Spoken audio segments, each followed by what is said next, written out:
getting America back on track. Bill Martinez live. Hey, if it's going to happen, you got to stay engaged. You know that, right? So I'm not telling you anything new here. We have got to stay on top of this situation. Otherwise, it will run amok. And there's no doubt our government is moving faster than it has, maybe since I've been born and since I've been around, and it's making people quite nervous. Liz Peek is with us, a columnist for FoxNews.com and the Fiscal Times, spent over 20 years on Wall Street, most of them as a top-ranked research analyst. After managing her firm's entrance into international research and foray into the market for U.S. equities in Japan, she became Wertheim & Company's first female partner. Ms. Liz, how are we doing? I'm terrific. Thank you. How are you? Hey, I'm doing terrific. I'm just having a great time just watching everybody, buzz around this deal. We just have not had a president that's been this active, and dare I say, the media's having a hard time to keep up with it. Everybody else is, but he's not letting any moss grow under his feet. But before we get too much into that, Liz, because of your analyst background, particularly, right off the bat, I wanted to get your read on the Dow hitting 20,000. Well, obviously, it's a great vote of confidence in the economic and financial measures that Donald Trump has been talking about, some of which have already been put in action, walking away from the TPP and so forth. It's consistent with consumer confidence hitting a 12-year high and small business optimism going to levels we haven't seen since before President Obama took office. So, I think, look, for all the storm and drang about the immigration executive order and all the horror on the part of the left about Donald Trump's assault on progressive values, the truth is the country, we have to keep remembering and looking at the polling, the country is more or less behind these Trump initiatives, whether it's the Keystone Pipeline or the TPP or dismantling Obamacare. There are people protesting in New York, in Boston, in Chicago, but the most of the country, the kind of people who don't go out and march and yell and throw bricks, they're basically supportive of what Trump is trying to do, and you just can't lose sight of that. Well, we've often said what leadership gives you is the difference between what is and what can be.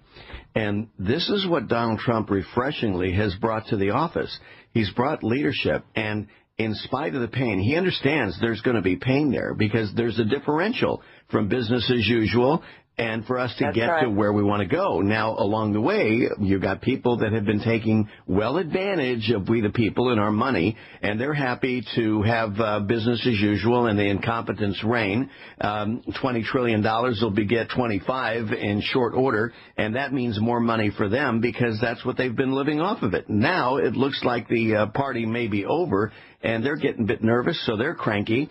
And so you got them up in arms. And then you got just everybody else, as you say, is a percentage of people who are out there picketing and they're upset about stuff. But, when you go and you talk to them, Liz, and you ask them if they really understand what the executive order is saying, and you explain to them, do you realize what we're trying to do here? What's trying to be accomplished in terms of the safety for America, because that's the goal. They're losing sight of the goal, and the media, for punditry's sake and headlines and that sort of thing, they're getting caught in the nuance, and they want to extract just one bit of the process as opposed to what we're trying to accomplish here and make it into something more than it needs to be. Well, of course. Look, the anti-Trump narrative is, particularly dominant in the media. And let's face it, the media is very left-wing. So they've really had 8 years of obscuring the fact that Obama really never addressed the concerns of the people. And that's what really makes me crazy. When you look, in fact, I just sent a piece into Fox looking at Obama's main policies, Obamacare, the Iran nuclear deal, and several others, nixing the Keystone Pipeline, et cetera.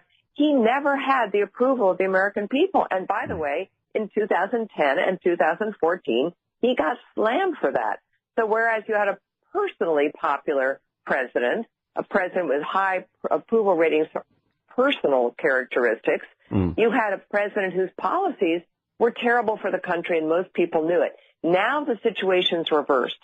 And interestingly, Obama has high negatives, but he's doing stuff people applaud. So it's a very interesting dynamic. The media, honestly, is just, it's like Democrats. It's sort of a vanishing horizon line, and I just don't think many people are paying much attention. My husband and I think, are pretty reasonable people. We don't even read what the New York Times has to say about this thing anymore. I know what they're going to say. They have not been positive on a single Trump initiative, on a single candidate for any office. You really just got to say it's tiresome and boring. Exactly. I know you said Obama. You meant to say Trump about low approval ratings, but yet the policies are popular and making a difference. No. Hey, it's easy sometimes to try to get these players, and you've got so much stuff moving so quickly, as I said, which has been interesting and I think refreshing for Main Street America to see. Wait a minute, it's about time. And the thing that's so cool about this, Liz, is a lot of the things he's doing, whether it's the Keystone XL pipeline, this moratorium that they want to call, the media wants to call it a ban. It's a moratorium. It's a timeout. And by comparison, right. As you note, Obama, did this before, and it was 6 months. Here it's, give us 90 days. Let's get our brains around this. We've got the, regardless of what, the pundits are saying out there, we got smart people saying we can't bet these people. Well, let's figure out what we can do before we re-implement this program. And I think it's very reasonable, right? That's right. And look, we have allowed people to come through this supposedly pretty taut vetting process, without knowing everything about them. And the San Bernardino shootings were carried out by a couple, one of whom had done just that. They really didn't know where she was from or what her background was.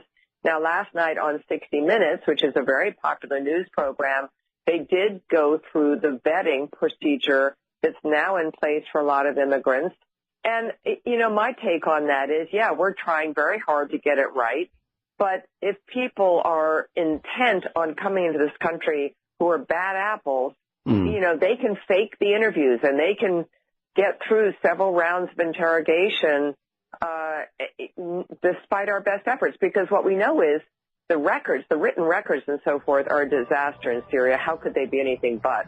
Exactly. So, I think you're right. Obama did this halt after, by the way, some Iraqi refugee entries were found to have been implicated in a bombing threat down in Kentucky, I think it was. Nobody went crazy when he did that, and probably the media just ignored it, as they did most things that were unpopular that Obama did. But now, for political reasons, let's always bring it back to cash generating and so forth. For political reasons, they're going nuts. And, exactly. It's just what they're doing. So. Yeah, and it's unfortunate because it is, whipping up the rest of the country. It's confusing them all the more. And, of course, this opens the door to all kinds of, dare I say, fake news. We've got more from Liz Peek right after this. Stay with us, America, just about 15 minutes after the top of the hour right now.